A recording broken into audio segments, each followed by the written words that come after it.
Anecdotes are easy. So I thought to myself, what kind of anecdote can I tell these people who really have more important things to do? And I figured I'm going to tell you how Spider-Man came into being. It's a true story, although sometimes it's hard even for me to believe it. But we had already done the Fantastic Four and I think maybe the X-Men. I can't remember the order, but my publisher came to me and he said, Stan, I want you to come up with another superhero. So I said, okay, and I went home, and when my publisher said do something, I'd better do it because I wanted to keep my job. I thought, what can I come up with now? And the most important thing in a superhero at first is the superpower. Once you get that, everything else comes along. So I thought, what power will I give a new guy? And I saw a fly crawling on the wall. And I said, hey, if I could get a superhero that could stick to walls and crawl on them, man, that would be cool. And no, I'm lying to you. I don't think the word cool was in use then. I probably said it'll be groovy. I'll never lie to you. So I thought that was good. Now I needed a name. So let's see, Fly Man, Mosquito Man. I got down to Spider-Man. Spider-Man. It just sounded dramatic. So, okay, I had my hero. I had his power, his name. And then I figured, just for fun, I'm going to give him personal problems. Because except for you people who are that your lives are perfect, but most other people have personal problems. And then I thought I'd make him a teenager, because there were no teenage superheroes that I knew of at the time. So armed with all that wonderful material, those great ideas, I ran into my publisher's office and I told him. This was my reaction, the reaction he gave me. Stan, that is the worst idea I have ever heard. First of all, and he started to give me his, because he's a very logical man, very intellectual.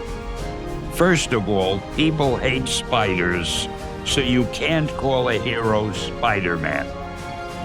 You want him to be a teenager? Teenagers can only be sidekicks. And you want him to have personal problems? Stan, don't you know what a superhero is? They don't have personal problems. Well, I left the office disappointed, but obviously a much wiser man. And I couldn't get Spider-Man out of my system. So we were about to kill a magazine. I think it was called Amazing Fantasy. It wasn't selling well, and we were sending the last issue to press. When you do the last issue of a magazine, nobody cares what you put in it because the book is dying.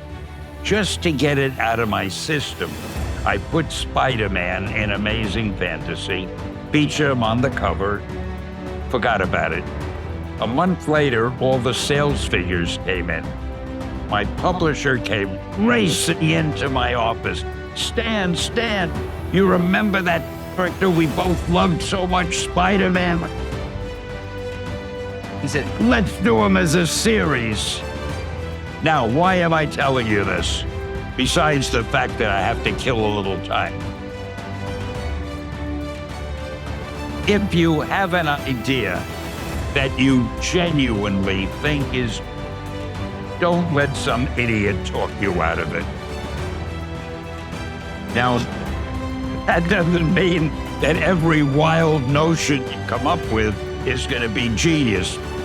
If there is something that you feel is something you want to do, something that means something to you, try to do it. Because I think you can only do your best work if you're doing what you want to do, and if you're doing it the way you think it should be done. And if you can rot in it after you've done it, no matter what it is, you can look at it and say, I did that, and I think it's pretty damn good.